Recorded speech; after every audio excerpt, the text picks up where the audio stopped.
Hi, everyone. Welcome to Identity Crisis, a show from the Shalom Hartman Institute, creating better conversations about the essential issues facing Jewish life. I'm Yehuda Kurtzer. We're recording on Tuesday, August 12th, 2025. One of the most amazing human experiences is watching your students or your children or both discovering their own voices.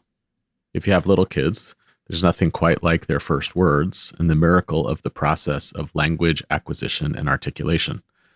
If you're a teacher, seeing students move from digesting information to expressing ideas can feel equally miraculous. It's a humbling process too. Your students or your children move quickly from the discovery of their voices to the emergence of their thoughts and opinions. Eventually, they become your peers. Over time, your own voice becomes quieter in comparison. I think about this all the time, both as I watch my kids grow up and also in reflecting on the brashness I exhibited as an up-and-comer in the Jewish community and what I feel is my responsibility now, which is to make room for other brash up-and-comers, even those that I think might be wrong. How do we learn to express ourselves with confidence and humility and then help others to do the same? We've been trying to help the Jewish community do this work more systematically here at Hartman with the creation of Wellspring, the division in our organization that serves young Jewish leaders ages 15 to 26 and the professionals and educators who work with them. We provide Jewish wisdom, content, and frameworks for these emerging leaders, but we're also working to empower them to use their own voices in helping to shape a more ethical, substantive, and serious Jewish communal conversation. This summer, we went full volume on this, partnering with three fantastic young Jewish adults, Sami, Anna, and Yadid, giving them the mic to host a Hartman podcast about their thoughts, dreams, and concerns, and opinions about the Jewish present and the Jewish future. The real truth about Jewish continuity is that all of it is a myth.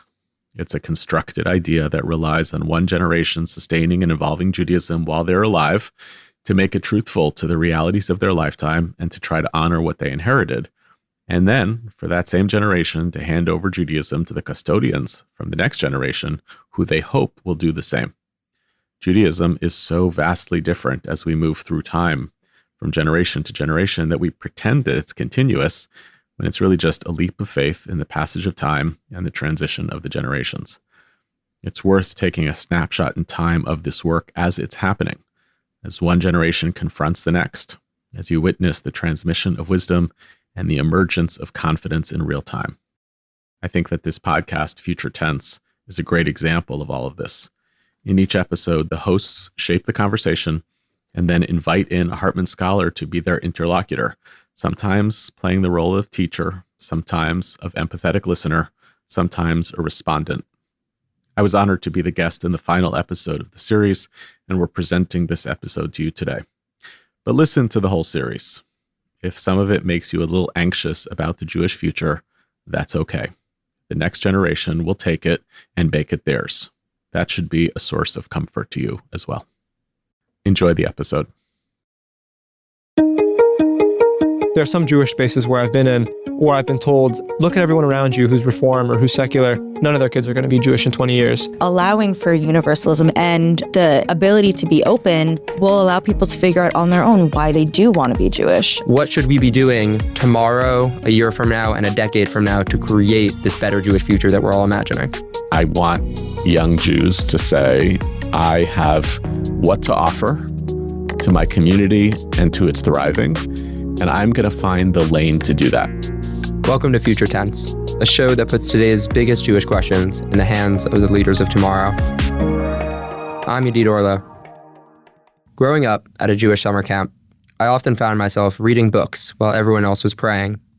As my friends sang with passion and my counselors led tefillah with energy and conviction, I was lost in a world of fantasy and fiction. It wasn't that I didn't enjoy camp or Jewish life. I just didn't believe in God. And no matter the language, translation, interpretation, or tune, the words of the Siddur never really quite felt like mine. Did I enjoy reading? Certainly.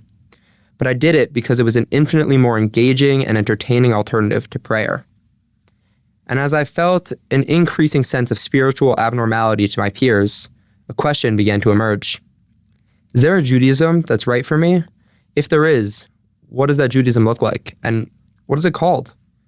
As I transitioned from attending camp to working there, these questions continued to follow me. And now, as I leave the camp stage of life behind, I still find myself wondering what I want my Judaism to look like. But as a slightly more future-oriented decision maker, I am now contemplating how to balance the things I want and enjoy right now and the things I think will lead me to have the kind of Jewish life, family, and future that I believe in. I'm no longer the child who reads for personal satisfaction, but have to look forward to what it will mean to be the parent of my own children. Transitioning from considering which summer camp I will work at and where I'll spend my Friday nights on college campuses, to calculating which synagogue I plan on attending and where I'll eventually send my kids to school, signals a transition from personal enjoyment to sustainable value transmission. I highlight this distinction because, while I want a Judaism that can hold tradition and modernity side by side, I wonder if that's a Judaism that I can actually raise my kids in. While in theory, this harmony was conservative Judaism, riding the line between halacha, Jewish law, and modern egalitarianism, practically, a majority of those communities don't display that balance any longer. Across the country, those who tried to sustain both have, by and large, been forced to choose. Some congregants end up using cell phones in the hallway during services or driving during Shabbat, while others leave those communities in search of the few remaining spaces that still try to integrate both of these commitments. And in this dissonance, I'm left asking, yet again, is there a Judaism that is right for me? If there is, what does that Judaism look like, and what is it called? Turning to my co-hosts, Sami and Anna, thank you both for joining me today. Happy to be here. Hello.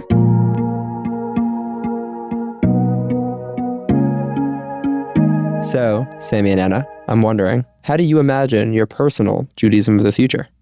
I think an ideal, which I've talked about with a lot of friends, even on Chaverti, we joke about like a Hartman commune, some version of like a really close-knit community, a Jewish community. Different people can practice different ways and they can go to different synagogues, but we have a central location to have events, to have meals. We raise our kids alongside each other.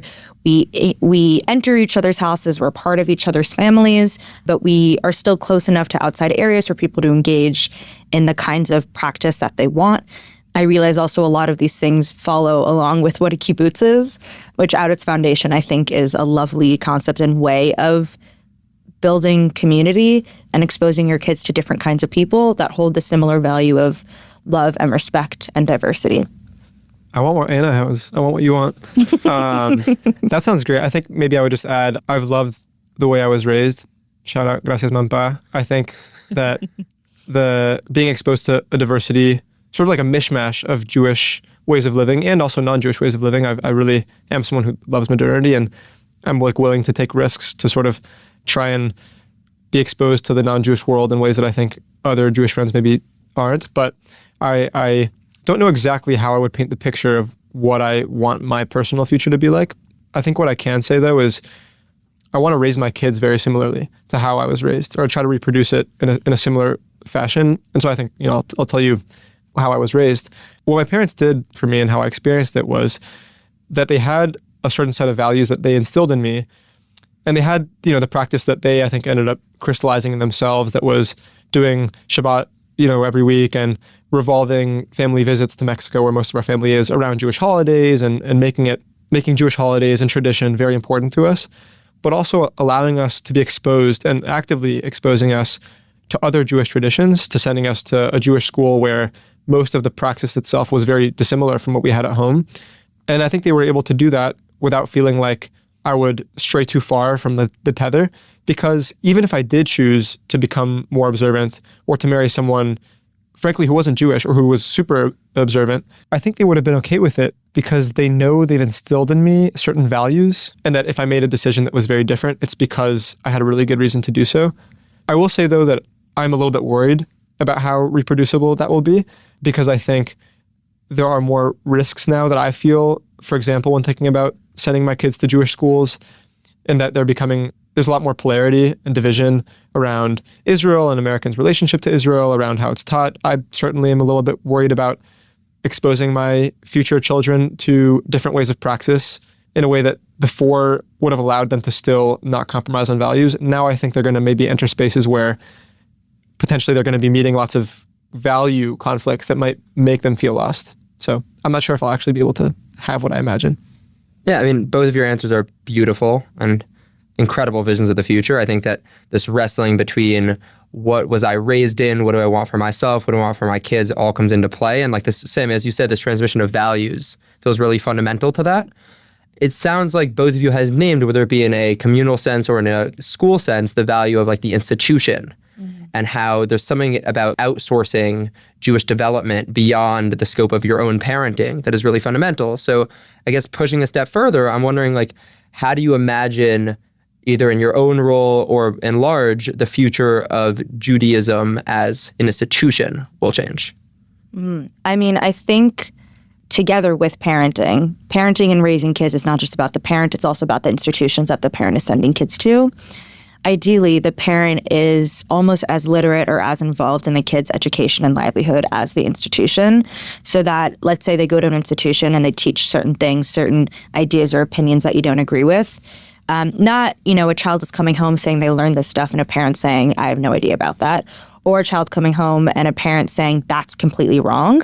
But a child coming home and a parent saying, okay, let's also learn other ways of looking at this or other perspectives on the similar topic, especially thinking about like the way that I was raised learning about Israel, I thought was very problematic. It was very like black and white and it was not expansive. And I think this is also just like a critique, like there's a way to teach an agenda that isn't completely all encompassing and degrading the ability to hold multiple perspectives, but it's like being able to have those conversations with your kids in tangent with the things that they're learning in these institutions.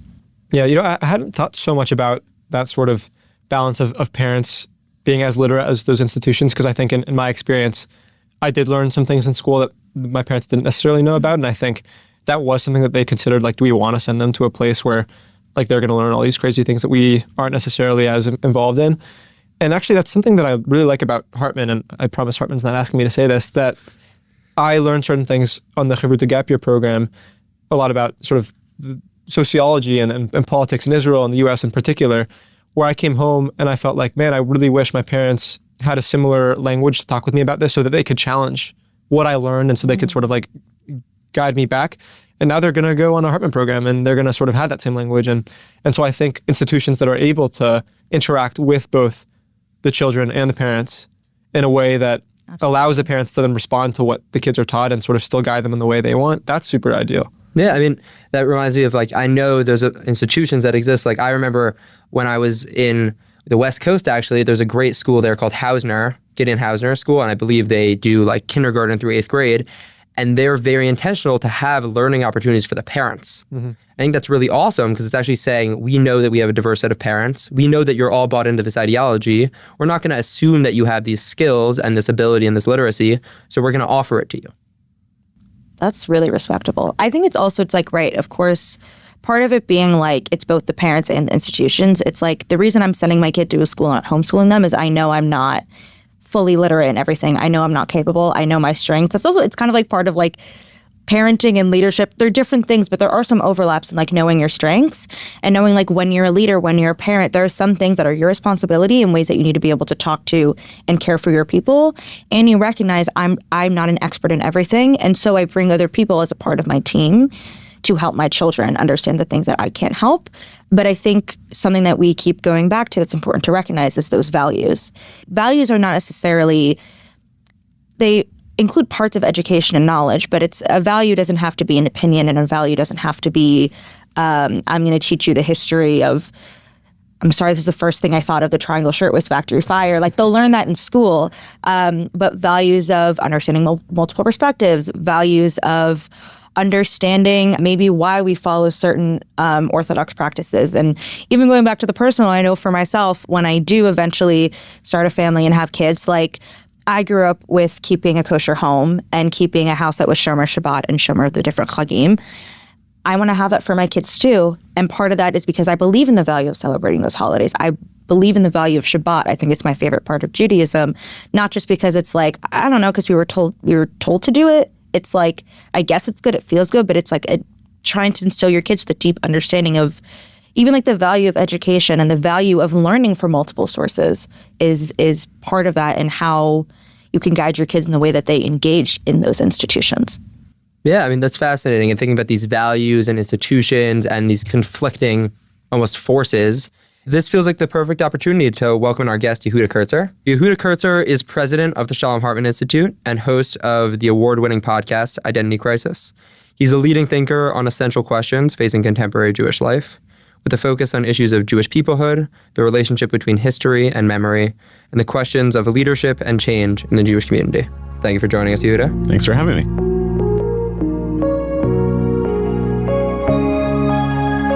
So this feels like a great opportunity to pass this to Sami, because I know you had a really great question. Yeah. So I think Anna sort of finished our last conversation on a very positive note. I think it sounds like there's a lot to be excited about. But what I had said earlier on was that I am a bit worried that it'll be hard to reproduce what I was given, which was that we lived in this world where I could be exposed to many different types of practice while not feeling like I'm going to compromise my values. And that doesn't mean not meeting people with different ideologies. I can do that. But I think I'm a bit worried to expose like young kids or even myself to places where we can't really respect not only each other's practices differences, but our values. And so do you think that there is a way for me as a future parent to transmit this value of openness that I liked being given without risking making my kid feel lost or like they're going to compromise the values that I care about? Yeah, the answer is yes, there is a way to do it. And it's just by deciding that those are your commitments and that's the world that you want to build. And it sounds naive, but I think the reality is that as parents, as human beings, whatever relationships we have a lot of agency over which values we care about and which ones we decide to emphasize. And you'd be surprised by the fact that you'll find other people in the world who are eager for a more optimistic and positive vision of the future that you want to build than you might anticipate. Now, I don't want to make light of the fact that I agree with your assessment that there were aspects of previous eras of the American Jewish experience that these were not quite the same challenges. I don't want to pretend that like everything was great. I think that that's not true. I think there are so many significant advances in, and Stephanie and I talk about this a lot with our kids, about certain basic kind of moral norms were just not as good as they are today. So there's been a lot of positive movement in the value systems that are available to our kids, but there are areas where, okay, well, these communities are a little bit narrower and I'm choosing to be there as opposed to here, where, I don't know, this denominational choice feels imperfect and this denominational choice feels equally imperfect, but for opposite reasons. Those challenges are definitely there, but I kind of liked where you all started with what's a vision of the Jewish life you want to create and produce for your families and partners and children or whoever else is in that story and friends. And if you have a sense of that at your stage of life, great. What does it look like to actually get to work and bring it about? Mm-hmm. I think I want to ask you, I liked your answer a lot, but I want to ask you to be more specific if I could, because I think your answer maybe could apply to all Jews, but I've existed in a sphere around, we talked in a previous episode about Jewish adjacent folk and sort of being in a more secular Jewish environment where I really liked this balance of feeling like I could live my life and explore other traditions and do all these things, but still feel tethered to my Judaism. But there are some Jewish spaces where I've been in where I've been told by the people who are there, who are maybe more Orthodox, look at everyone around you who's Reform or who's secular. None of their kids are going to be Jewish. They're not going to be Jewish in 20 years. And I feel confident about my own connection to Judaism. But I mean, I'm worried that there's some merit to them saying your specific version of Judaism doesn't have a chance. And so I'm worried. Like, is that something I should be worried about? I think that's noise. Yeah. I think it's really noise. I think, look, in general, anytime, if you look back at the last 250 years of Jewish history and said, let me pause the clock in 1840 and make demographic predictions of where the Jewish people are going to be in 1890. So take any spot in the last 250 years and project out demographically 50 years hence, all of your predictions would have been wrong. And that's partly because we've had very significant actual disruptions, anti-Semitism, the Holocaust, things like that, the creation of the State of Israel. There have been significant historical events, but also because demography is widely understood by a lot of people as being about predicting the future. And at best, it is a snapshot of the present. And oftentimes it's a really imperfect snapshot of the present. If you look at the Pew study over the last 30 to 40 years of Jewish identity in America, the biggest drop-off percentage-wise of I grew up one way and I'm living a different Jewish life is from Orthodox to non-Orthodox. That is by far the biggest drop-off. Now, I don't want to make light of the ways that assimilation sometimes moves people out of Jewishness entirely. That is very, very possible. But Reform has been dealing with this allegation and accusation since its founding. You're doing a lightweight version of Judaism and it's not going to reproduce itself. Reform Judaism, I know they just won the World Zionist Congress elections. Yeah. I don't know. I feel like demographic prediction has this tyrannical hold on our communities, and it allows people who feel really secure about the confidence of their own choices to mock and make light of other people's choices. And I don't know why we want to accept that. What is it that's pulling you or pushing you? Or let me put it differently. And this is a harsh word. Sure. But what's the insecurity that you have about your own choices around your identity that makes you want to believe that somebody's saying to you that their choices are ones that are going to endure in the future and your choices are going to be the ones that fail? Yeah. Do you want me to answer that? Yeah. I mean, I think that I said that I'm very glad that I was raised in a place where I could be very open to lots of different ways of being Jewish and non-Jewish alternatives to different facets of life. And I can't exactly articulate what values or how certain values were instilled in me that made me so confident that I would continue being Jewish. I asked jokingly in a previous episode, like, why am I Jewish? It was a joke because I feel why I want to be Jewish, and I know that that's a very central part of who I am. And I'm a Mexican-American Jew and have all these other facets of myself. Judaism's pretty central to all of that. But I do have a lot of friends who I think have had very similar upbringings to me and experiences who don't feel nearly as confident that they want to be in a relationship with a Jewish person, or they would, happily have an intermarriage. And I know many products of intermarriage who have been very committed Jews. Mm-hmm.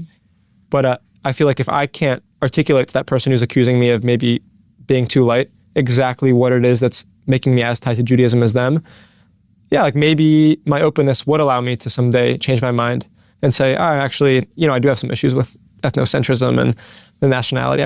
Maybe the world will change. In other words, I'm more universalistic than particularistic, and I know that has risks. Mm-hmm.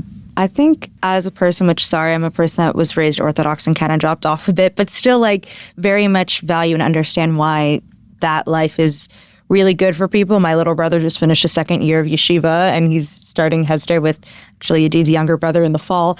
And for him, it's wonderful. I find it beautiful that different people are different people, and we all bring different things to the table. I think it's difficult to say, I want the Jewish people or my community to continue. I also want people to get to exist how they are and exist in a way that feels best to them. But so it's maybe someone then deciding maybe Judaism isn't not for me, I don't think is as terrible a thing as a lot of people do. And I think that allowing for universalism and the ability to be open will allow people to figure out on their own why they do want to be Jewish. I think I had that for myself, post-Orthodox institutions. Chavruta for me was a huge transformative experience of oh my God, there are so many other ways to do this. I don't have to completely leave this identity or completely leave this community. I'm still a part of my modern Orthodox community at home. I don't go to things as much as I used to, but I still feel part of that community because I was able to see the various ways that I can exist as a Jew and still feel confident in my Jewish identity, even if it's changed. I also think it would be crazy for us not to mention the ways that politics around Israel is making many liberal, more secular Jews, they're being forced to, sometimes inappropriately, to question whether, they can be Zionist and liberal, and then for a lot of Jews, Zionist and Jewish go hand in hand, and so they're being forced to be in an uncomfortable position where they're being told you can be Jewish or liberal. Obviously, I don't think that's a correct division to make, but those are the types of questions that I think some Jews are being forced to reckon with, and I think the conclusion some people are going to come to is, well, I don't want to be part of this complex identity that is making me feel like I have to be liberal and XYZ in one place, but not in another place. Sami, you're saying a lot of the language that you're saying actually sounds like an episode from Identity Crisis, Yehuda, that you did with Stephanie, where I remember you used language that sounded like, if you say to your kids, either you do this or you're wrong, and then they do the thing that's wrong, you lose your tether to them. And it feels like we're having a lot of conversations in parallel about how we're going to be parents and how we're going to run institutions. And it feels like this is a testament to that, because you have how are institutions going to say this is what's right and this is what's wrong, and how is that going to mean that they lose their tether to the kids? Yeah, I think both Stephanie and I take the position with our kids still that we're very clear about the things that we care about. And at the same time, our relationship with them is not contingent on them choosing to identify with those choices. And you're always in a gamble. I mean, I may have even quoted this on that podcast, but the book Far From the Tree had a big impact on me. It's worth reading if you haven't read it yet. In which the author profiles all these cases. Each chapter is a case of children who make very different choices from their parents. And some of them are genuinely choices. I mean, I think he includes like children of law-abiding parents who are murderers. But then there are also cases where it's not about choice. It's about, queer kids of straight parents, and a kind of famous case is deaf children of hearing parents. And the kind of overall thesis of the book is that we tend to think that identity is conveyed vertically, parent to child, but in many, many cases, identity is acquired horizontally. When you're a person who realizes the people who most resemble you, who help you understand who you are not your parents, but it's peers who are having a similar experience. And the radical thing I felt reading that book was what happens when we treat our children as total strangers? Not all the time, but I mean as a lens. By that I mean, what happens when we offer them the curiosity of how we would relate to a stranger, the generosity of, wow, your choices are really interesting and they're not my own. It's like a really humbling experience, because you wind up thinking that, and I find this as a parent all the time, like, I can't understand why you would make the choices that you're making. And then you take a moment and you're like, oh, that's because you are a different person than me. Even though you kind of look like me and we share genetic material, you're not. And actually, I found that to be like unbelievable musar, unbelievable, like take it easy. You're not in the business. Liberating. It's liberating. You're not in the business of replicating yourself. The best you can do is say, like, these are things that are important to me, and you're really important to me. And I want to tell you why they're important to me. And I want to hope that they inform and influence your choices. And if you ultimately decide to do something different, that's not a judgment on me. It doesn't mean I was a lousy parent. It means that you're a different person who's decided to chart a different narrative for the world. Do you think that's true even for the case of the law-abiding parents and the murdered child, though? Like, is there not a point at which you might say, man, like, they're doing so much that is beyond what I wish that they could do, that I want some control back? What are you going to do? Yeah. I mean, I don't think there's anything that, God forbid, my children should ever wind up in prison. I don't think there's anything that they would do that would prevent me from visiting them. It feels like it's like a means to an end. Like, this reminds me, there was a rabbi at Yeshiva Oraita where 3 of the 4 of us actually have ties to. And our brothers were in yeshiva together. That's what my kid is. Yeah. Oh, there you go. There's a rabbi at Oraita, and I heard this from Rabbi Dardik, and he was explaining to me that there was a lesson he got from Akedat Yitzchak. We should treat every kid that we have as if they're adopted, and as if that they're not ours. And so if they act out, or if something happens, it's like, oh, maybe this was before I adopted them. Like, maybe this is something that's actually not something wrong with my parenting, and so I'm going to treat it with the utmost care and understanding. I think the slippery slope of that, which is sort of, what if there are things outside of your control? And what if the world is changing in a way that you actually want to pull them in closer, and you want them to be more like you because you don't like the way the world is going? Yeah, so this brings me to kind of what we've talked about or talked around is the current political state, and how the immense amount of division that's been happening and growing within the Jewish community. I see it at school. I see it online. I see it in public spaces. I see it in educational spaces. A really big division, the war, is, I feel like, intensifying it more. Access to social media is also making things a lot more in our face. Just thinking about how this current state will impact kind of the future of the Jewish people, and of course how the conflict is quote unquote resolved. I'm saying quote unquote because I don't know if it will ever be completely resolved. Of course, that's the ideal. Will also impact this. But like, how is what's going on right now and these tensions between Zionist Jews and anti-Zionist Jews and the polarization of different peoples, what's going to happen? Yeah. No, I'm very worried about the consequences of this war for everything that you're talking about. And it's on multiple fronts. It's the war itself, it's Israel policy, but it's also the ways in which the war has changed the anti-Semitism conversation, rejiggered allies and alliances here in North America. And a lot of this has actually been percolating for a long time. I think it's a myth that this was kind of triggered by the war. It's been happening. It's an accelerant, right?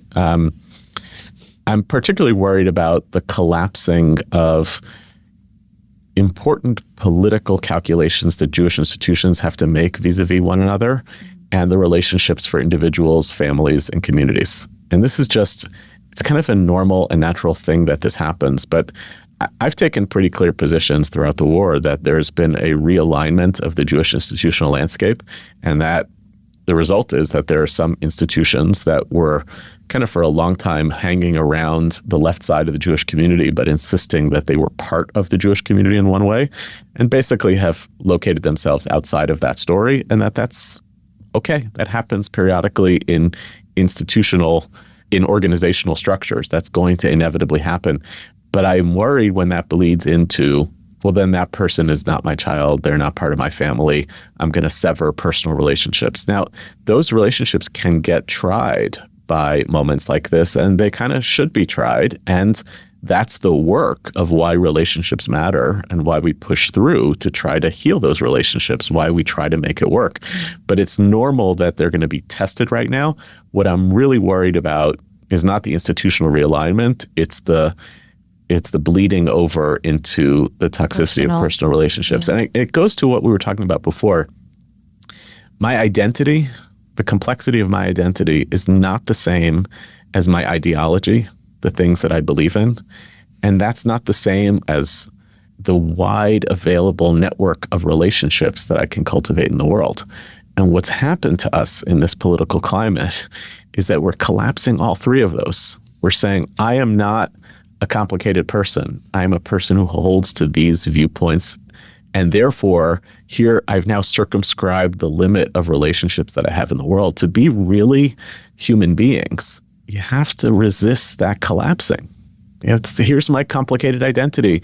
And here are some things I believe in. And some of those things that I believe in put me in relationship with others, and some of them test those relationships, but those relationships bring things to my life that are beyond my ideological commitments, and they stretch our identities a whole bunch of ways. That's an interesting conversation of how to grow, as opposed to what feels now, which is so narrow. Mm-hmm. And how do you, I think if someone listens to you say that, perhaps they can be inspired to become that way if they're already too siloed. And I think I'm very disposed to act in the way that you're prescribing. But what do I do about those people that I see who are my friends who I haven't seen in a while, that I now see online, shrinking that circle? Like, what can I do to encourage people in my life, in general, to have people appreciate that level of complexity? Can I also actually add on to that? Yeah. Is also, this is kind of, I'm going to do a slight thing into like overlap of anti-Zionism and anti-Semitism, of seeing people post things or do things, calling them out on it and say, hey, you have crossed this line, and them not being willing to listen to you because of, let's say, your Israel stance. And then it's like your Jewish identity, is almost like irrelevant in that conversation because of your Israel stance. Similar to, it's like, how do we remedy that? How do I work to engage, and it's like, I can try and be a person that is that middle ground or understands multiple perspectives, which is, I think, where I'm at right now. But still, how do you try to fix that, and how do you navigate those conversations? There's no shortcuts. Yeah. There's really no shortcuts. Over the span of the last 2 years, and like all of you, I'm sure, I've had relationships tested. But like, have you ever had a situation where you had like a really unpleasant interaction with someone online, sometimes in a public environment, a comment on this or that, and then you kind of run into them and you feel sheepish? That's like really instructive. It means that your interaction was mediated by inhuman conditions. You weren't really having a conversation with someone. You were having kind of like a competitive performance with them. The way that you communicate online is not the way you communicate with human beings. I've had conversations over the past couple of years with colleagues who deeply disagreed with things that I wrote, or I disagreed with things that they wrote. And both of us, by the way, were doing our jobs in a whole bunch of ways. And then when we actually got to sit together in person, there were phases of times where we couldn't really look at each other. And then we cried together a little bit about this. My colleague Sarah Wolf, who teaches over at JTS as a Hartman Fellow, described how even amidst the conflict and protest on the Columbia campus, she had students who were on opposite sides of the encampments who protected each other against doxing.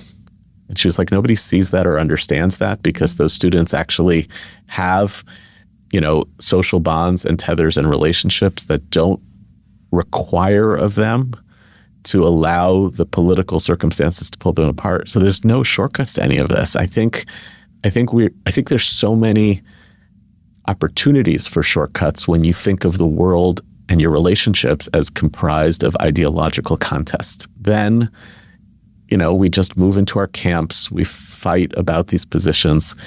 What you've described about your experience in Chavruta was like, okay, now y'all are stuck with each other. You don't like what this person says, you don't like their choices, but that's what happens when human beings actually can really encounter the deep differences between them, but understand that maybe there's more that connects us to one another than we like to admit. And maybe we recognize that like the human heart is not really an ideological organ. It's not what's like what human beings are supposed to kind of rely on. So I don't know. It's a long way of saying there's no shortcuts to any of this. It feels like a lot of that question, at least you guys can correct me if I'm wrong, Sami and Anna, it's coming from a place of like dread almost, of like the world is getting really bad and scary and polarized. And I'm wondering, totally pulling a quote from an article that you wrote, Yehuda, when you announced the emergence of Wellspring. Yeah. I'm not going to say it verbatim. Love Wellspring. Yeah, Wellspring is the best. Way too much of American Jewish education is predicated on fear of the Jewish future rather than enthusiasm for it. And I'm wondering, Sami, Anna, and I are three of the emerging Jewish leaders of the future. Yeah. I'm wondering if, in like a very tangible, real way, and actually moving away from the philosophical and the ideological, what should we be doing tomorrow, a year from now, and a decade from now to create this better Jewish future that we're all imagining? Amazing. So some of it you're doing right now, not just on this podcast, but in the ways that I've seen you preparing for this and talking to each other, and when you're talking when the mics are off, even just engaging in a conversation of like, how am I going to want to raise a family? What values do I want to bring in to that? The resistances that you all demonstrate towards the way that people misunderstand you, speak over you, like to fight against that, to insist that like adults talking about what young people, older adults talking about what young people are and what they represent does not capture the totality of who you are. I think the kind of dreams of whether it's like a kibbutz-like community, I don't, for better or worse, right? For better or worse, I know it has complexities. It's more of an ideal as opposed to a real. But great, that's an incredible way to think about your future. It's not. I think that one of the things that is really difficult about the way that the Jewish community is designed is that we have a totally different structure for what Jewish community should look like when you're 18 to 22 than any other Jewish community in the world once you graduate college. Between 18 and 22, you have basically one or two spaces on campus that are designed for a whole variety of Jews from different backgrounds to come together, observe Shabbat together, care for each other, etc. But you all belong to this larger community, which is a university campus. And then when you leave that, you have to start making choices. Do I belong to this synagogue? Do I belong to that one? Most likely, Jews between the ages of 22 and 40 just don't belong to any of them. And smart Jewish communities recognize that, stop worrying about the fact that nobody comes, and just say, we'll catch them a little bit later. We'll give them opportunities and pathways to participate in Jewish life, but not to get too worried about it. But that's like a terrible design. And if you're able to be creative around, great, when I graduate college or a few years later, I'm going to start thinking about what responsibilities I have to build my own Jewish community. This was a big part of our young adult life. We didn't find a shul that we liked. In fact, we found several that we found quite offensive. And we just started our own. And we had some of the skills and the leadership skills to do that kind of thing. But ultimately, it was just, we wanted to have Jewish community. And we knew we were in proximity of other people who also wanted Jewish community as well. And were willing to push past the fact that we weren't really friends, that we didn't believe in all the same things, but we wanted to be together. I think one other thing that's worth thinking about, and it goes back to that whole ideology versus relationships thing. So where I am now as kind of a dues-paying member of a synagogue is, obviously I spend a lot of time thinking about ideas and ideologies when I'm at work. Very passionate about them. I've become a lot less ideological when I think about the communities that I belong to as a Jew, because I've started to see that the old school technologies that Jewish communities are predicated upon are about care. Am I with a group of people who I can care for when they're sick, who will visit me when I lose a relative, whose kids I'm looking out for and they're looking out for mine? Like, I know it sounds small compared to do they believe in the same things that I believe in? But it has a lot more weight in the long run in terms of the stuff that makes you feel more human when you belong to community. And you're not like, great, my community is a rally. It's like, my community is the people who I care for and who care for me. And I don't know, there might be something useful to be thinking about that now in life. What could Jewish community look like? Less about what do people believe, what do they think about Israel, but like, how do we need each other? How do we depend on each other? Does that make sense? Does that resonate? Yes, and Yeah. I wonder how often or how many times, this actually reminds me of our conversation in the previous episode where we talked about like the different spaces that we wanted to create. How many times can you make another shul before all the old shuls die out? And what does it mean that people are taking it into their own hands? And maybe, I know you've referenced this in numerous articles and podcasts, like a lot of people want community, not a lot of people want to put their head down and become a rabbi to lead it.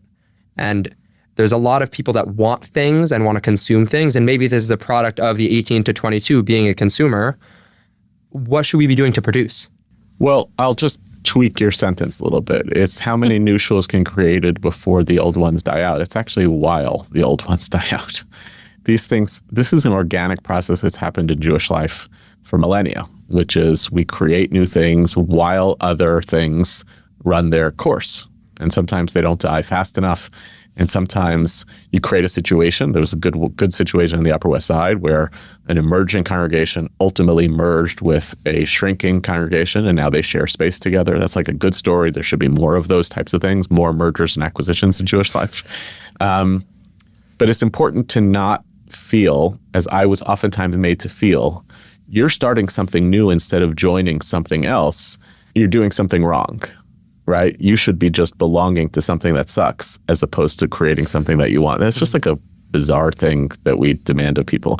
So when it comes to the leadership crisis, this is not just about rabbis. It's about a larger concern that fewer and fewer young people are pursuing lives of public service. And rabbi is just one example of that. Is it viewed as rewarding? Is it viewed as toxic? Do people actually want to be shapers of the societies that they're in? I don't think, it's not like I go around and tell all young people they should be rabbis. That's insane. What I do think is that I want young Jews to say, I have what to offer to my community and to its thriving, and I'm going to find the lane to do that. And if it's being a rabbi because the work you want to do is pastoral and spiritual and educational, great, we need you. And I want our community to be more upfront at saying, we actually need you, we want you, as opposed to, are you sure you want to make that choice? And if it's not that, if you're passionate about going into finance, great, be a great lay leader, be a philanthropist. You could have huge impact in Jewish life that way. And there's countless other types of examples. So we need to cultivate more of a conversation that's not a part of the reason to not be talking about fear of the future is because when people are scared of the future, they just won't want to be involved in shaping it. And if you basically say, like we talked about earlier, the future of Jewish life is totally different every 50 years, then like what might this look like is totally dependent on all of you. And I guess I'm going to flip this question back to all of you. Like you've done several of these podcasts. You've talked to each other. You've talked to other Hartman scholars. What are you thinking differently about? I mean, it'll take me some time, certainly, to process, I think, all that we've talked about. But I think something that you touched on about intentionality earlier is something I'm thinking about a lot, which is before coming into these conversations, I thought I wasn't a very intentional person because I mixed up intentionality with assuredness. I thought, to be intentional, it means I have to know what it is that I want and to be able to pinpoint it. Where really, I think practicing intentionality is just making sure that you're always exploring or trying to sort of think about those things, even if you're not reaching conclusions that you always like. And I think that also ties in a little bit to what you said about in-person contact being important sort of across political divides. I think I'm not going to be a rabbi most likely, but I am very interested in conflict resolution and mediation and how American Jews relate to each other over conflict in Israel.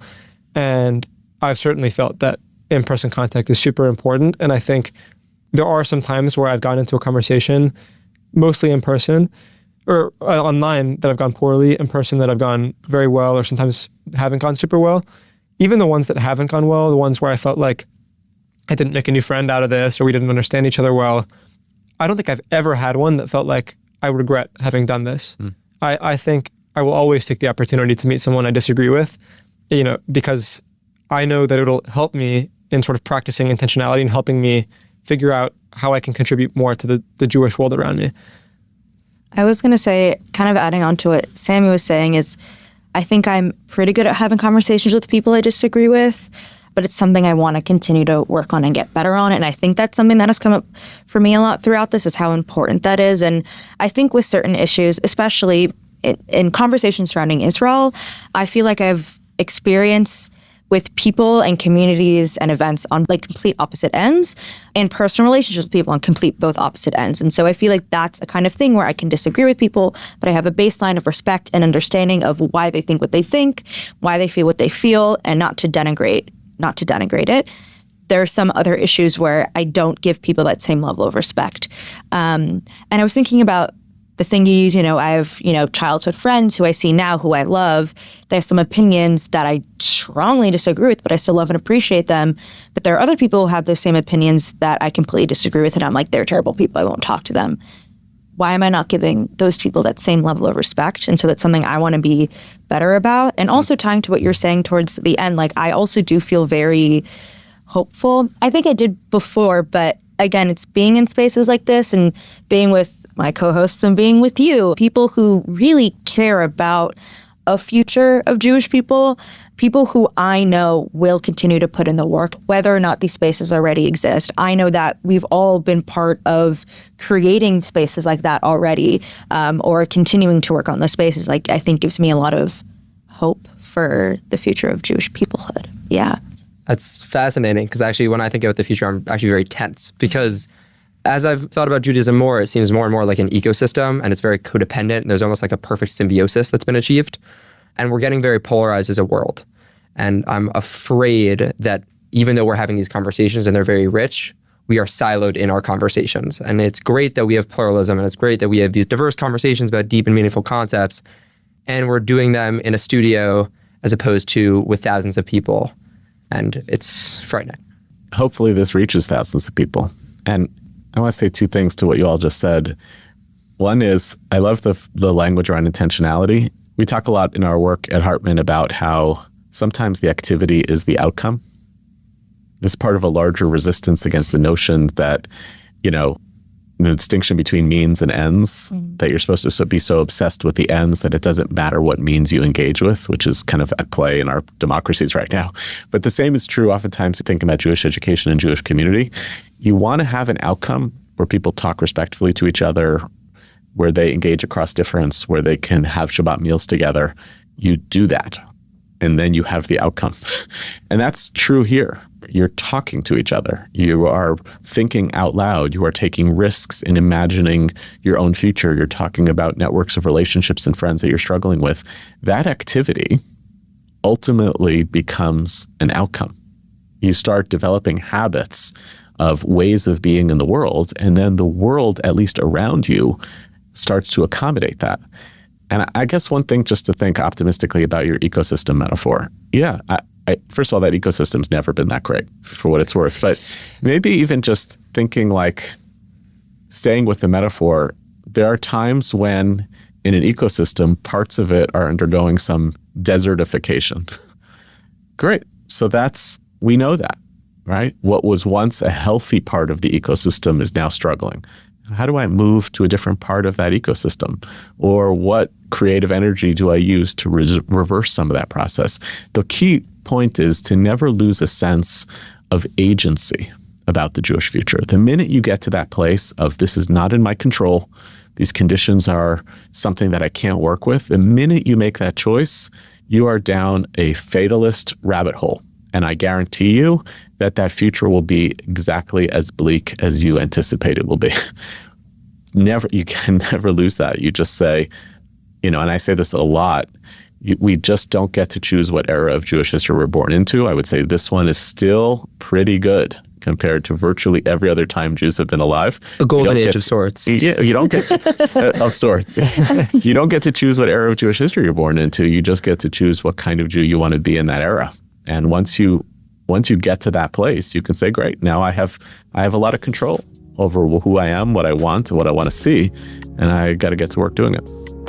Thank you so much for sharing that with us. It's been a pleasure. Thank you for joining us, Yehuda. Thank you all.